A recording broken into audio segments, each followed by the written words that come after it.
உலகெங்கிலும் வாழும் சிம்மராசினியர்களுக்கு இந்த 2026 ஏகப்பட்ட சிக்கல்கள், ஏகப்பட்ட அவமானங்கள், ஏகப்பட்ட கஷ்டங்கள் அப்படிங்கறதுதான் நடந்துட்டு இருக்குது. பொதுவாகவே 2025ல பொதுவாக அந்த அஷ்டமச்சனின் பிடியில மாட்டிக்கிட்டு, அது இல்லாம ஜென்மஸ்தானத்துல கேது, 7ல் ராகு, கிட்டத்தட்ட நிறைய குழப்பங்கள்.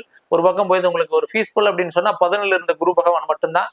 ஆனா பெரிய அளவுக்கு பீஸ்ஃபுல்லா இருந்தீங்களான்னு கேட்டா கட்டாயமா இல்லை. ஏன்னா வேலை இழப்பு, குடும்பத்துக்குள்ள பிரச்சனைகள், நிறைய சிரமங்கள் ஒரு பக்கம் இருந்துட்டே இருந்தது.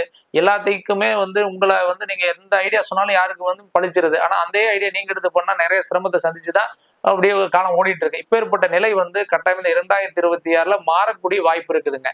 ஏன்னா நீங்க ஏதாவது ஒரு வகையில பாத்தீங்கன்னா சக்சஸ் பண்ணும் அப்படிங்கறது உங்களுடைய எண்ணமா இருந்துட்டு இருக்கு.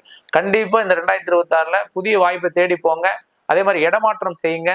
புதியதை உங்களுக்கு நடக்கிறதுக்கு வாய்ப்பு இருக்கிறதுனால புதிய நம்பிக்கையோட இந்த 2026 தொடங்குங்க. நல்ல வாய்ப்பு காத்துட்டு இருக்கு. தைரியமா இருங்க.